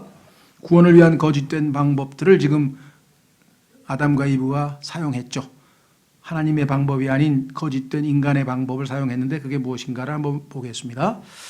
자, 거기에 이렇게 썼습니다. 모든 인간의 마음속에는 자기 안에서 자신을 정죄하고 있는 바로 그것을 제거해버리고 싶은 갈망과 욕망이 있습니다. 여러분들, 인간은요, 마음에 죄책감이나 양심의 꺼리낌이나 불안감이나 이런 게 있으면은 마음이 편치가 못해요. 그래서 이걸 어떻게든지 가라앉혀서 좀 편안하게 만들려고 해야 돼요. 그럼 여기다가 변명을 하든지 아니면 무슨 소위 말하면 뭐라 그러나 심리학에서는 이것을 방어 기제라 그러는데요. 하여간 자신의 생각을 어떻게든지 논리 정연하게 해서 그거를 무마시켜요. 무마시켜서 가라앉혀. 가라앉혀서 불안하지 않게끔 마음의 평정을 유지하려고 하는 안에 인간의 욕구와 갈망이 항상 있습니다. 그래서 정 불안하면 정신과 의사를 한번 찾아가든지 아니면 뭔가 아니면 치유음악을 듣든지 뭔가 해서 인간이 불안한 상태에서는 살 수가 없어요. 어떻게든지 이게 가라앉혀야지. 출렁출렁하면 못 살아요. 마음을 가라앉혀야 돼요. 자, 그래서 이브와 아담도 어떻게 했어요? 뻘거벗은 걸 보고는 뭐 불안해지지, 두려웠죠. 그래서 어떻게 했어요? 무화과 나무를 가져다가 이거 우선 가려야 되겠다. 그래서 가린 거 아니에요. 그런데 궁극적으로 두려움이 사라졌습니까? 하나님의 음성을 듣더니 금방 두려워가지고 무화과 나무는 절대 하나님 앞에서 두려움을 제거해 줄 수가 없습니다. 자, 그래서 슬프게도 자기 자신, 사탄 및 종교가 사람들을 멸망으로 이끌어가는 넓은 길로 계속해서 이끌어가고 있습니다. 좁은 길로 가야 주님을 만나서 이 문제를 해결할 텐데 지금 사람들에게는 넓은 길들이 제공되는데 그것이 뭐냐? 첫 번째, 맹목적인 추구. A, 모든 인간은 종교적이지만 하나님을 찾지는 않습니다. 그 얘기는 또 뭐냐? 인간의 두려움을 해소하기 위해서 인간은 어떤 절대적인 존재를 의지해서 의탁하려고 하는 성향이 있어요. 그렇죠. 그래서 종교들을 많이 만들었습니다. 그래서 신에게 진노, 화가 났는데 용왕님의 진노를 풀어주려면은 처녀를 하나 바쳐야 된다. 그래야지 심청이를 바치든지 아니면 뭘 어떻게든 그 문제를 해결하기 위한 여러 가지 종교적 수단들을 많이 만들었죠. 또 어떤 사람들은 자기 자신을 수련해가지고 마음을 평정을 한다고 해서 벽을 쳐다보면서 돌을 닦는 사람들도 있고 하여간 다양합니다. 그런데 하나님을 찾지는 않아요. 많은 분들이 오해합니다. 야, 난 그래도 신이 계신가 하고 좀 찾아봤는데 여기서 얘기하는 하나님은 성경에 계시되어진 하나님을 찾지는 않고 자기가 이용해 먹을 신을 찾아. 자기가 신을 하나 만들어가지고 그 신이 자기의 마음을 좀 가라앉혀 주거나 자기가 원하는 대로 좀 뭔가 해줄 그런 신을 찾지 성경에 계시되어 있는 창조주 하나님을 찾는 사람은 없어요. 그래서 성경에 써 있잖아요. 하나님께서 위에서 이렇게 내려다보니까 의인은 없나니 한 사람도 없도다. 하나님을 찾는 자가 있는지 봤더니 한 사람도 없더라. 수없이 많은 사람이 신을 찾고 구도자라 그러죠. 구도자. 도를 찾는 사람들이라고 하지만 성경에서 얘기하는 하나님, 그 창조주 하나님을 찾으려고 하는 사람은 한 사람도 없더라. 죄인은요, 하나님이 무서워서 숨었잖아요. 친하게 지내던 하나님을, 항상 같이 교제하던 하나님을 죄를 짓고 도망을 쳐서 숨은 게 인간인데 어떻게 다시 하나님을 찾겠어요? 그러니까 하나님 대용품을 찾는 거예요. 대용품. 하나님을 대신해서 자신의 마음을 달래줄 대용품을 찾고 있지 진짜 하나님을 찾는 인간은 아무도 없더라. 그래서 어떻게 했는가? 이상한 신들을 만들어내서 별의별 신들을 다 만들어냈대요. 온갖 신들을. 그래가지고 아테네 가보니까 세계에서 가장 종교적인 도시, 가장 소위 말하면 미신적인 도시죠. 정말 많은 미신들이 있는데 그 중에 보니까 신들의 이름이 셀 수도 없이 많은 거예요.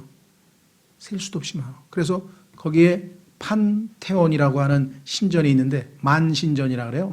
사실은 만은 아니지. 더 모든이란 뜻인데 이제 우리는 만 하면 그냥 제일 많은 것처럼 생각해서 만자를 붙이죠.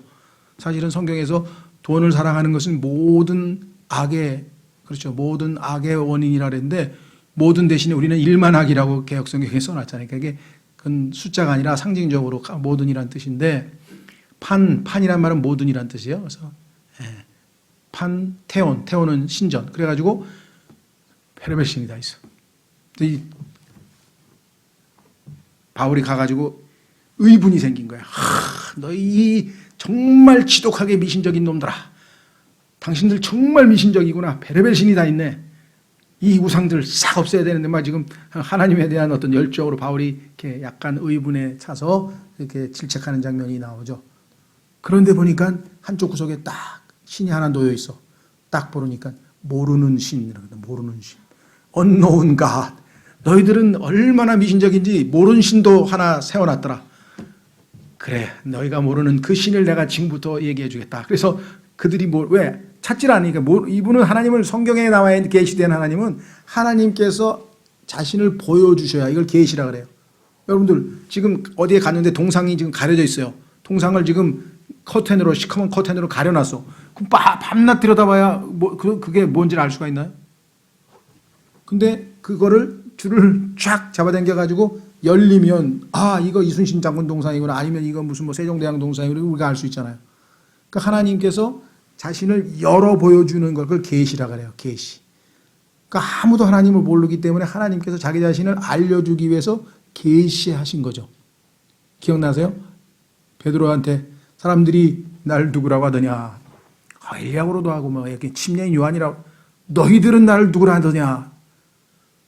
베드로 갑자기 주는 그리스도시요 살아계신 하나님의 아들입니다. 예수님께서 네가 참 복이 있다, 요나의 아들 베드로야, 시몬아. 왜? 이를 내게 알게 하신 분은, 너가 지금 내가 누군지 금방 얘기했는데 그리스도야 하나님의 아들이라 했는데 그것을 내게 알려주신 분은 네가 아니고 내 아버지가 너에게 계시해 주셨기 때문에, 열어 보여주셨기 때문에 네가 알았으니 얼마나 복된 자냐 너는, 이렇게 칭찬하셨는데, 모든 우리도 마찬가지죠. 여러분이 예수님이 누구인지를 알고 여러분과 저의 구원자이고 구세주이신 분이라는 것을 알게 된 것은 하나님께서 계시의 영을 보내주셔서 우리가 알았지, 어떻게 압니까? 우리가 알 수가 없죠, 그거는. 자, 그래서 이제 이 종교들, 수없이 많은 신들 아닙니다. 하나님께서는 인간에게 찾아오시는 분이에요. 인간이 하나님을 찾는 게 아니라, 왜? 엉뚱한 데 가서 찾아, 인간은. 진짜 하나님은 전혀 발견할 수 없는 이상한 데 가서 도덕, 무슨 수행, 힐링, 그 다음에 우상, 하나님 계신 곳에 가서 찾지 않고 엉뚱한 곳에 찾으니까 하나님께서 뭐예요? 인간의 몸을 입고 아예 찾아오셨어요. 확인해 보겠습니다. 시편 8편. 정말 하나님이 얼마나 긍휼이 많으신 분인지 생각해 보셨습니까? 시편 기자, 이 시를 쓴 사람은요, 그 감격에 젖어서 이렇게 시를 썼어요. 그 읽으면 읽을수록 저도 그래, 정말 놀랍지 않은가. 그렇죠? 3절, 시편 8편 3절. 주의 하늘들, 곧 주의 손가락으로 지으신 작품과 주께서 정하신 달과 별들을 내가 깊이 생각하오니. 하늘의 그 수없이 많은 별들, 달들, 하늘, 이것 어마어마한 것을 보니까, 인간은 너무나 무한광대한 그 자연을 바라보면서 하나님의 그 무한광대하심, 그거를 이제 봤을 거 아니에요. 그러니 인간은 미물 같은 이 벌레만도 못한 이 작은 인간과 비교해 보니까 어마어마하신 분인데, 하나님은 그걸 창조하셨으니까. 4절, 사람이 무엇이기에, 자기가 볼 때는 사람 아무것도 아닌데 주께서 그를 생각 속에 깊이 두시나이까. 인간은 하나님 안중에도 없으실 것 같은 미미하고 작은 미물에 불과한데 왜 그 인간에 대해서 그렇게 관심이 많으십니까? 여러분들 그렇게 하나님께 기도해 보셨어요? 나중에 알고 보니까 하나님이 우리를 사랑하셨다는 거예요. 그 이유 이외에 다른 이유가 없어. 자, 그래서 뭐라 그랬어요? 사람의 아들이 무엇이기에, 이 땅에 살아가는 인간의 아들이 무엇이기에 주께서 그를 찾아오시나이까. 저 셋째 하늘이 거리로 보면요, 빛으로 200억 광년 있는 곳에 떨어져 있다는 거예요. 근데 거기에서 이 낮고 낮은 이 지구에, 이조시대로 치면 조선의 경복궁 왕궁에서 저 마라도, 저 구석진 그 제주도 그 구석진 귀향이 나가는 그곳까지 왜 왕이 거기까지 왜 찾아오셨습니까? 비유도 안 되지만 얼마나 감격스럽겠어요, 만약에 그랬다면. 근데 이건 저 셋째 하늘의 모든 영광, 계시록에 보면 하늘의 셋째 하늘이 얼마나 아름다운 곳인지 다 써 있잖아요. 그림 묘사되어 있잖아요. 그곳을 놔두고 이 누추한 곳에, 그걸 또 말구유에서 태어나시면서 왜 인간에게 그렇게 관심이 많으시고 인간을 찾아오시기까지 하십니까? 그래서 성경에서 이걸 뭐라 해요? God so loved the world. 하나님께서 세상을 이처럼 사랑하사, 독생하신 아들을 주셨으니. 하나님의 사랑 아니고 설명할 수가 없는 거예요. 죄인들이 불쌍해서 죄인들을 구원하러 오신 거예요.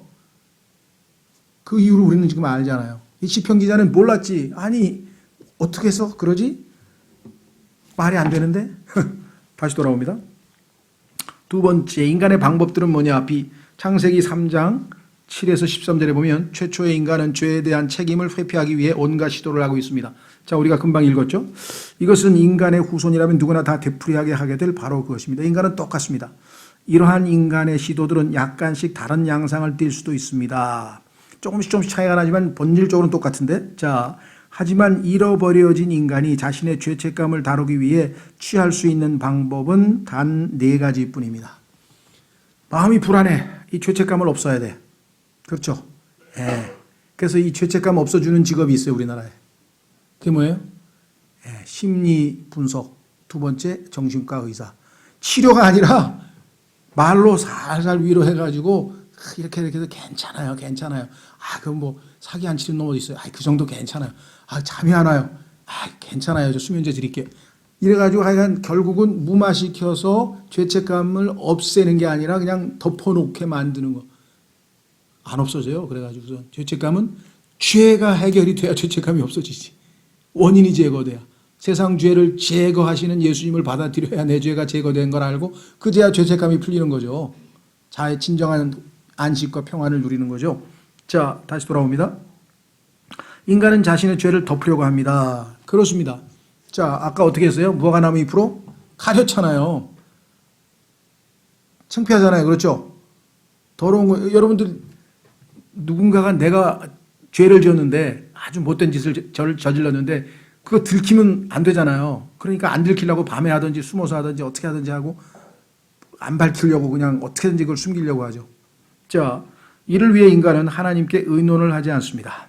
그의 목표는 하나님께 나아가는 것이 아니라 오히려 하나님께서 등장하실 경우 닥칠 진노를 피하기 위해 자신이 저지른 것을 숨기는 것일 뿐입니다. 어떻게든 들키면 매 맞는다. 들키면 안 된다. 이거죠. 자, 요한복음 3장으로 가보겠습니다. 예수님께서 정확하게 말씀하셨으니까 그냥 읽기만 하면 무슨 뜻인지 금방 알죠. 요한복음 3장. 이 세상에 예수님을 아직 믿지 않는 사람들의 상태가 여기 자세히 나와 있습니다. 요한복음 3장. 왜 여러분 친구들이 야 우리 불국사 좀 갈까? 내가 돈 낼게. 그럼 가요. 야 우리 교회 갈래? 내가 오늘 진짜 최고 점심 사줄게. 안 가요. 제대로 된 교회 가서 하나님 말씀을 통해서 예수님 만나면 큰일 나요. 죄가 달 때 들통나게. 그렇죠. 예수님은 빛인데 빛이 비치면 자기 속에 있는 더러운 게 다 드러나면 어떻게 안 가려고 그래요. 그 본능적으로 피하는 거예요. 본능적으로. 여러분 해보세요. 교회 가라 그러면요.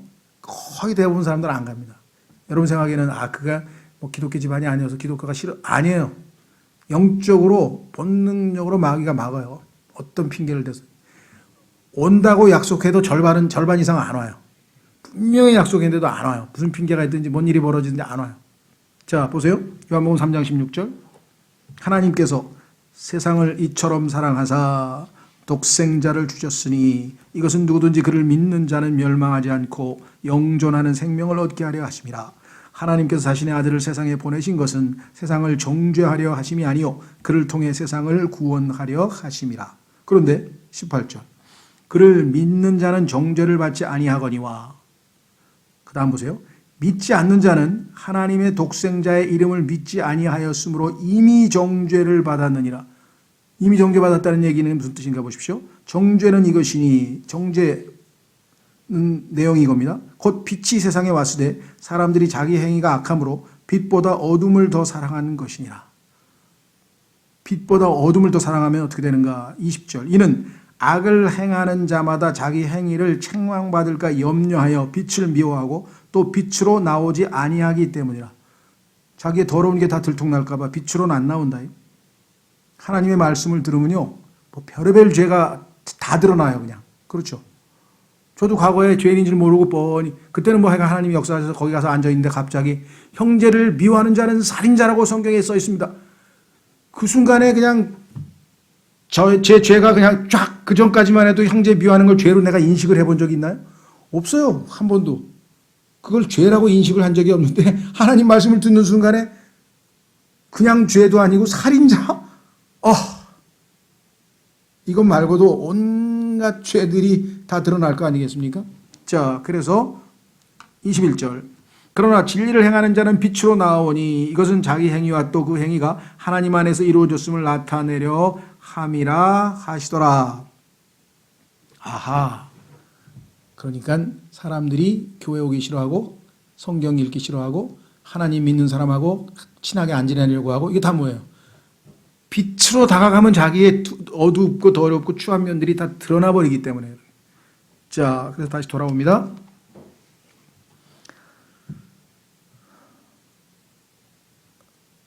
두 번째.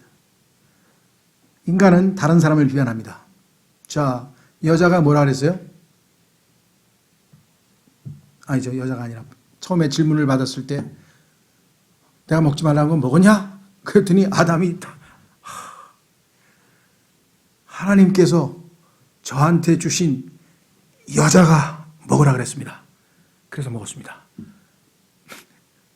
절대로 제가 잘못했습니다. 안 그래요. 그렇죠. 다 핑계가 있습니다. 그래서 다른 사람을 비난해요. 그 다음에 어떻게 돼요? 하나님까지 비난해요. 어떻게? 그런데 그 여자를 왜 저에게 주셨죠? 하나님께서 주신 여자가 먹으라 그랬으니까 여자 탓을 하면서 동시에 하나님까지 걸고 넘어진 거예요. 안 주셨으면 그런 일이 없었을 거라는 거죠. 자, 그 다음에 이제 결국은 어떤 일이 벌어지느냐. 네 번째 가면 인간은 마귀를 비난합니다. 여자에게 물어봤어요. 너는 왜 먹었냐 그랬더니 뱀이 나를 속였다. 이렇게 해서 지금 또 뱀에게 핑계가 넘어갔죠. 예. 자, 우리 주변에도 보면요. 이런 사람들 엄청 많아요. 자, 지금 뭐 태풍 엄청난 피해가 났죠. 그 다음에 뭐 그냥 세계적으로 여러 가지 뭐 재앙이 있고 뭐 지진이 있고 태풍이 있고 뭐 쓰나미가 있고 뭐 이러면 사람들이 전부 다 뭐라 그래 한마디씩 하죠. 야, 하나님 살아계시면 너무하다, 너무해. 어떻게 이렇게 불쌍한 사람들이 다 죽냐, 뭐 이런 얘기를 하나님 비난하는 사람이 이 세상에 어마어마하게 많아요.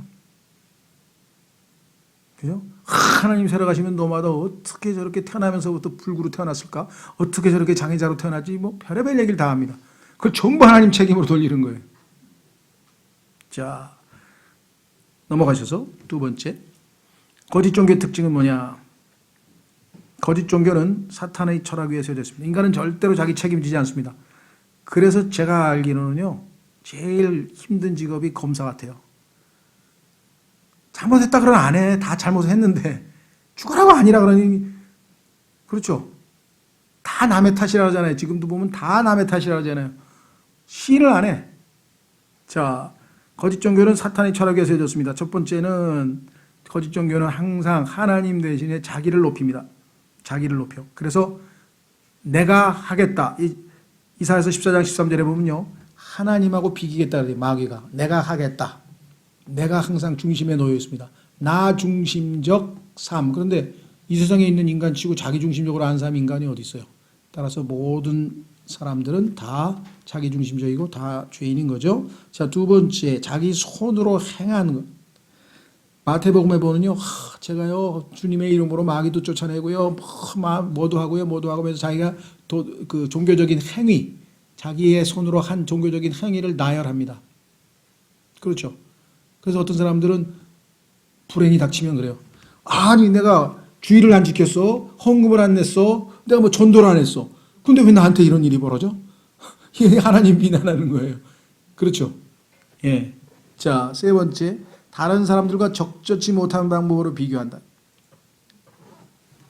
나는 그 사람들과 달리 하나님 앞에 매일 3번 기도하고 매주 헌금하고 매주 주일 성수하고 매주 뭐 하고, 그러니까 자기가 다른 사람과 비교했을 때 훨씬 더 도덕적으로 종교적으로 우위에 있다. 이거를 비교함으로써 상대적으로 평안함, 안정을 가는. 그러니까 저 사람은 지옥을 가도 설마 나는 안 가겠지?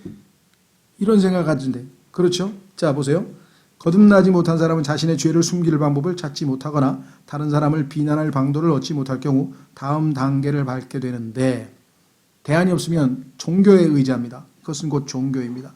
그의 종교란 자신을 타인보다 약간 더 나아 보이게 만드는 그 무엇을 했다거나, 하나님 제가요 그래도 일주일에 아주 토요일마다 내가 고하는 거 가지고요 그 애들 목욕 다 시켜주고요, 또 한 달에 한 번씩 노인들 하겠고요, 또 1년에 한 번씩 가가지고 제가 그냥 가서 애들 봉사해, 이렇게 열심히 했는데요 어떻게 제가 지옥에 가야 됩니까?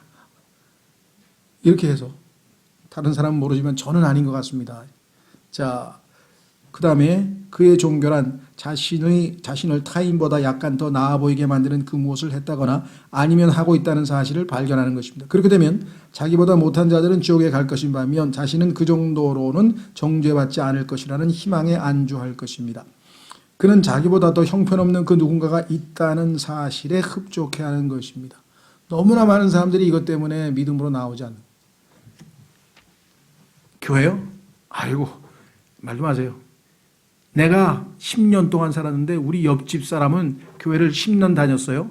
그런데 제가 그 사람보다 훨씬 더 도덕적으로 깨끗합니다. 예를 들면. 그래서 다른 사람과 비교해서 자기가 그렇게 얘기를 하는 거예요. 근데 문제는 하나님께서 요구하는 수준에 못 미치는 것은 다 마찬가지죠. 그렇죠? 예를 들면 비행기를 타고 가면 지금 우리나라에서 제일 높은 123층 롯데타워나 그 옆에 있는 5층 아파트나 뭐 그게 그거예요. 밑에서 보면야 뭐 5층하고 123층하고는 어마어마한 차이가 있지만 저 높은 하늘에서 보면 어차피 하늘까지 못 오는 건 마찬가지잖아요. 그래서 하나님께서 하늘에서 십자가를 이렇게 밧줄로 내려줬다. 밧줄을 내려줬다. 이거 타고 올라오라. 사다리. 성경에 보면 성경적으로 하면 사다리죠. 요한복음에 보면 땅과 하늘에 닿아 있는 사다리가 예수님이 자기라 그랬으니까 그걸 타고 올라가면 되는데 123층에 있는 사람은 치사하게 내가 그 사다리를 왜 타냐고. 어차피 못 올라가는 거죠. 그 5층에 있는 사람은 아유 잘됐다 그래가지고 감사합니다 하고 사다리 타고 하늘로 올라갔다. 그럼 누가 잘못한 거예요? 저 사람은 저 밑에 나보다 새카맣게 밑에 있었는데, 근데 어차피 새카맣게 밑에 있던 123층에 있던 못 올라가는 건 마찬가지야 하늘로. 근데 한쪽은 하늘에서 내려온 사다리 타고 올라가고 한쪽은 그런 거 필요 없다고 거부하고 안 갔으면 그건 누구 책임이냐고요. 그렇죠. 실제로 있었던 일인데요. 저 미국에 있는 미국인지 난민인지 모르겠어요. 하여간 그 파나마 시티라고 하는 도시가 하나 있었다는데 거기에서 이제 복음을 전하고 있었더니 어떤 아저씨가 한 사람이 오더래요. 목사한테 복음 전하는 사람한테 이보시오. 내가 가만히 들어보니까 지금 당신이 딱 복음 전한 사람, 그 사람이 예수님 믿겠다 그랬습니까? 예. 그럼 구원 받았네요? 그럼 구원 받았죠. 예수님 분명히 믿었대. 구원 받았대. 네. 여보시오. 내가 그 사람 이웃 사람이야. 내가 지금 그 사람하고 30년 옆에 살았는데 인간 쓰레기야. 그 사람은. 그 사람에 비하면 나는 정말 천사야, 천사. 완전 인간 쓰레기인데. 그런데 당신이 얘기하는 바에 따르면, 즉 성경에 따르면, 당신이 성경을 얘기한다니까 이 사람은 그냥 5분 전에 지금 나는 죄인입니다. 내 죄 때문에 예수님께서 십자가에 못 박혀서 내 죄값을 다 치르신 것을 저는 믿습니다.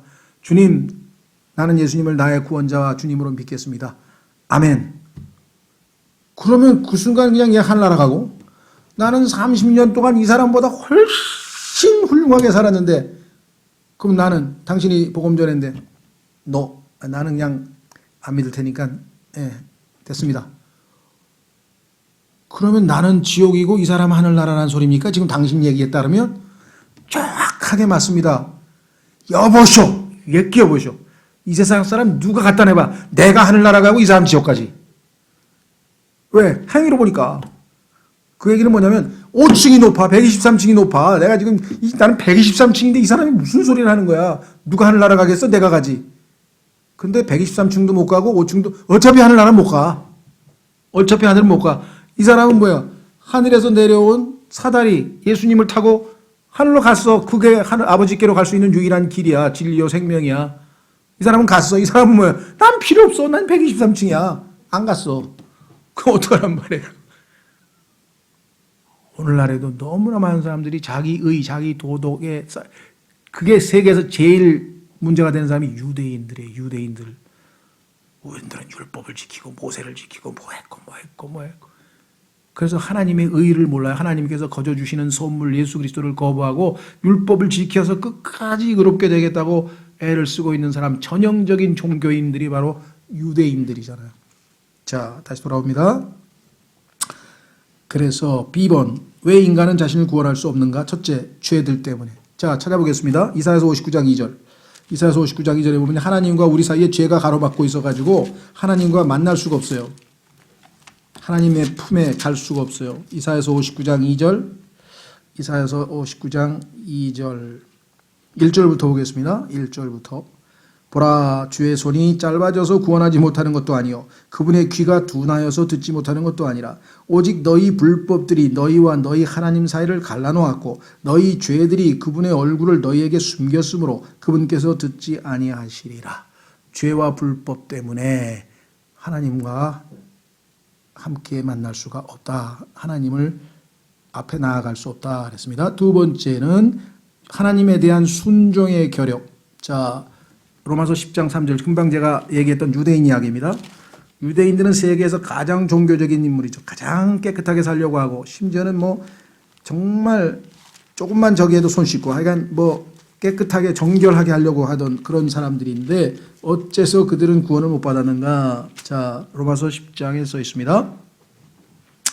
로마서 10장. 바울은 유대인이지만 자신이 죄인인 걸 알고 예수님을 믿었거든요. 그래서 구원을 받고 보니까 제일 억울한 사람이 자기 동료야. 자기 이스라엘 사람들이야. 왜? 죽어라고 평생 하나님을 믿었는데 하늘나라는 못 가. 그 얼마나 억울하겠어요. 그래서 이렇게 얘기했죠. 자, 10장 1절에 형제들아 이스라엘을 위한 내 마음의 소원과 하나님을 향한 기도는 곧 그들이 구원을 받는 것이라. 내가 그들에 대해 증언하니 이 사람들은 어떤 사람들이냐? 그들이 하나님께 대한 열심은 있으나 율법도 지키고 뭐 11조도 내고 뭐도 하고 막 교회도 열심히 다니고 뭐 여전도회도 하고 막 새벽 기도도 하고 철야 기도도 하고 뭐도 하고 막 엄청나게 하는데 구원을 못 받았어. 왜? 여기서 있죠. 지식에 따른 것이 아니라 하나님께서 하신 대로 해야 돼. 하나님께서 언제 그렇게 많이 하면 구원 준다 그랬어요? 그러한 모든 것들은 종교적인 행위니까 선행으로는 어떤 율법의 행위로도 하나님 앞에 의롭다함을 입을 육체가 없느니라. 행위가 아니라 내 아들을 구원자로 주님으로 믿어라. 이렇게 얘기하셨죠. 하나님이 시키신 대로 지식에 따른 게 아니잖아요. 정확하지가 잘못된 정보에 따른 거란 말이죠. 그래서 그들이 하나님의 의를 알지 못하여 하나님의 의는 예수님이죠. 예수님을 거저 주셨는데 선물로 자기 자신의 의를 세우려고 율법 지키고 그다음에 뭐 전도하고 11조 내고 뭐하고 이래야지 나는 정말 깨끗하고 의롭다. 자기 의를 세우려고 다니면서 하나님의 의에 복종하지 아니하였느니라. 그래서 불순종, 하나님의 말씀에 불순종함으로 결국은 구원을 이루지 못했다. 세 번째, 하나님의 의에 의하여 거부됨. 자, 하나님께 두 사람이 나아갔는데 한 사람은 받아들여지고 한 사람은 거부당했어요. 그 창세기 4장에 나와요. 창세기 4장에. 자, 처음에 죄를 짓고 나서 쫓겨났어요. 그래서 드디어 이제 하나님 앞에 우리 예배드리자. 그래서 가인이 하나님께 뭔가를 바쳐야 된다고 생각했대. 그래서 열심히 농사를 지었습니다. 그래서 요즘으로 치면 그냥 한상 잘 차려가지고 하나님 앞에 탁. 근데 하나님께서 가인의 마음이 하나님을 믿는 마음이 아니라 하나님 앞에 자기 의의를 전시하는 그러한 행위였기 때문에 가인을 우선 안 받아주시고 가인의 헌물도 안 받아주셨어요. 헌물을 안 받으신 게 아니라 가인이 마음이 잘못됐기 때문에 믿음이 아니었기 때문에 그렇죠? 하나님께서 언제 한상 가득 차려서 뭐 오곡백과를 잔뜩 차려가지고 하나님 앞에 바치라 했나요? 그런 얘기를 하신 적이 없어요. 하나님은 딱 하나만 가르쳐줬어요. 뭐 너희는 죄인이야. 그렇죠? 그 죄를 제거할 수 있는 방법은 딱 하나야. 누군가에게 전가를 시켜야 돼. 그리고 그 사람이 너를 대신해서 희생돼야 돼. 그래서 내가 너희 아버지와 어머니의 죄를 어린 양에게 다 넘겨서 그 어린 양을 죽이게 하고 그 어린 양의 가죽으로 옷을 만들어서 너희 아버지 어머니를 입혔다. 나한테 나오려면 너도 똑같이 짐승을 가지고 와서 짐승에 네 죄를 다 넘겨서 전가시켜서 그 짐승이 네 죄를 대신 짊어지고 죄값을 치르게 하라. 그래서 그 짐승을 죽여서 나에게 헌물로 바쳐라. 그러면 내가 네 죄를 용서하마. 그래서 믿음은 들음에서 난다 그랬잖아요. 그래서 성경에 보니까 아벨은 믿음으로 하나님께 바쳤다고 성경에 써 있어요. 그러니까 아버지로부터 들었겠죠. 하나님께 나아가려면은 행위는 안 돼. 있는 그대로. 아버지도 무화과나무로 가렸는데 그거 갖고 안 됐어. 그러니까 그거 갖고 안 되고 있는 그대로 하나님 시킨 대로 해라. 짐승 희생 제물을 가져다가 손을 얹어. 그럼 네 죄가 그 짐승에게로 다 전가가 돼. 그렇게 하나님이 간주하셔. 그때 내가 죄를 지은 죄를 이 짐승에게 넘겼습니다. 이 짐승이 제 죄값 대신 죽습니다. 속죄양입니다. 죽습니다. 하나님께 바쳤어요. 그러면 너는 이미 죽은 거로 하나님이 간주해 주시는 거야. 그래서 아벨은 그대로 했더니 하나님께서 아벨도 받으시고 아벨의 헌물도 받아주셨다. 그런데 가인은 거부당했잖아요. 너무나 많은 사람이 하나님이 시키는 대로 안 오는 거예요.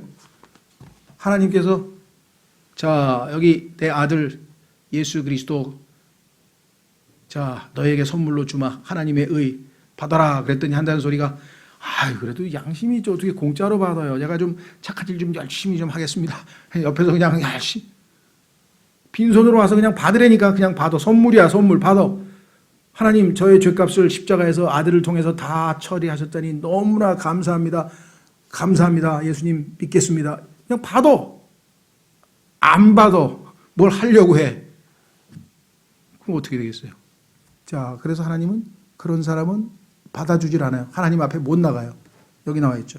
거부당해. 자, 그래서 다음 시간에 이제 어떻게 구원이 제공이 되고 올바른 구원에 대해서 자세하게 이제 구원과 관련된 수단들을 포함해서 공부할 텐데요. 자, 주의 한 가지만 읽고 마치겠습니다. 주의, 뭘 주의하느냐? 인간이 빠져든 타락한 상태 자체보다도 더 악한 것은 인간이 지금 타락한 상태에 있으니까 그것도 참 아주 나쁜 일이긴 한데 더 악한 게 뭐냐? 그가 하나님이 인간 타락의 원인 제공자였다고 하나님을 고소하는 것입니다. 자기 잘못을 인정하지 아니하고 하나님 때문에 내가 이 모양 이 꼴이 됐다. 자, 인간은 자신의 타락의 주도자가 주도자는 누가 주관했느냐? 하나님일 뿐만 아니라 하나님께서 자신을 타락에서 회복시켜주지 않는다고 하나님을 비난하고 있는 것입니다. 인간은 하나님께서 믿을 수 있는 권능을 주지 않으시면 믿을 수 있는 능력이 없다고 주장하는 것은 잘못된 주장입니다. 자, 여기에 나와 있는 이 교리는 칼빈주의에서 얘기하는 교리인데요. 그게 무슨 소리냐면 우리가 완전히 타락되어 있기 때문에 예수님에 대해서 복음을 들었어.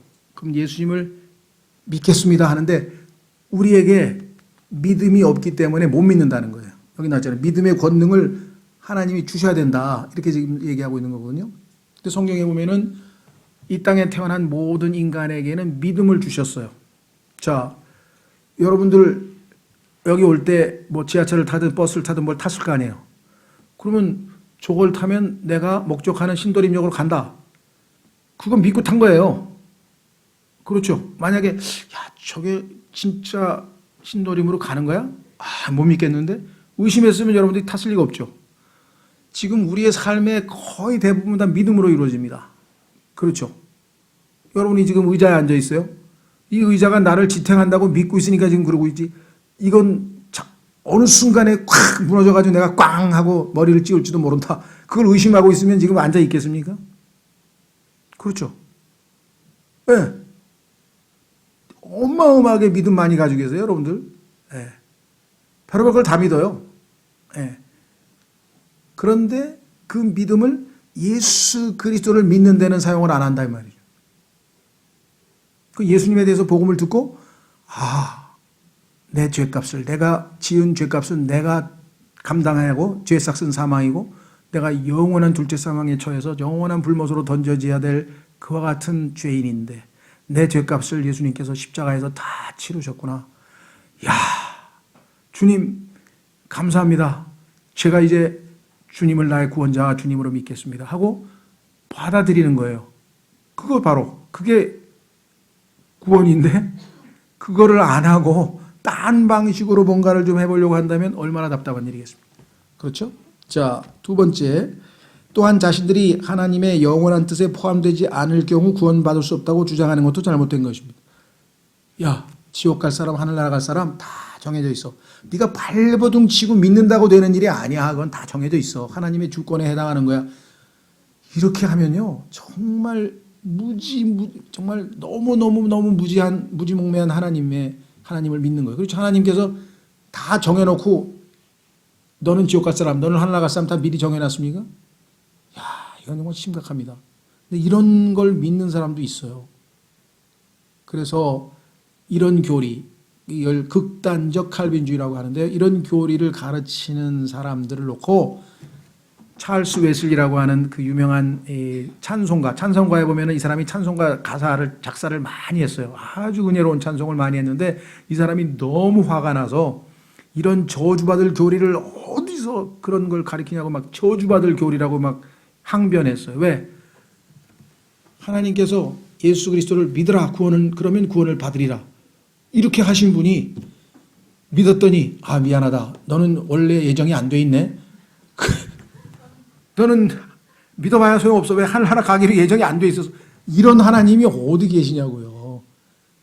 아니, 믿을 수 없는 사람에게 믿으라 그러면 하나님이 잔인한 분이지. 예수님을 믿으라 했는데 그 믿을 수 있는 능력도 없는데 믿으라 그러면 그런 잔인한 하나님이 계십니까? 얼마나 사랑이 많으셔서 자신의 아들까지 내어주셨다고 성경에 얘기했는데 어떻게 하나님을 그런 하나님으로 만드냐고요. 그렇죠. 창세기에도 마찬가지예요. 하나님께서 뭐라 그랬어요? 아담아, 네가 어디 있느냐? 죄를 짓고 하나님의 영광에 이르지 못하고 비참하게 돼서 하나님이 친하게 그렇게 교제하던 자가 두려워서 숨어버린 그 비참한 아담을 찾아와서 손길을 내밀고 가죽옷을 만들어줘서 다시 기회를 주시려는 하나님이지, 검사가 지금 잡아가지고 감옥에 집어넣으려고 아담 너 어디 갔어? 너 죄 짓고 어디 숨었어? 하고 지금 수색해서 잡으러 왔습니까? 근데 하나님을 그렇게 알고 있는 사람들이 있어요. 잘못된 하나님이죠. 하나님은 지금 인간을 다시금 그 죄 지어서 비참하게 된 그를 불쌍히 여기셔서 그에게 긍휼을 베푸셔서 그의 죄값을 대신 치를 어린 양을 잡아서 가죽옷을 만들어서 입히고 이제 내 아들이 오면 이 가죽옷과 어린 양이 될 것이다. 그 일을 내 아들이 할 것이라는 것을 미리 예표로 다 보여주신 분이시잖아요. 그렇죠. 자, 그런 의미에서 봤을 때 우리는 이제 잘못된 그러한 구원에 대해서는 충분히 잘 알게 되었습니다. 그렇죠. 자, 그래서 이제 다음 시간에 구원이 그러면 하나님은 어떤 방식으로 제공해 주셨는가, 그리고 그 수단들은 어떤 것들인가, 이렇게 해서 다음 주에는 이제 구원론에 대한 핵심 부분 우리가 좀 살펴보려고 합니다. 예, 오늘은 여기까지 하겠습니다.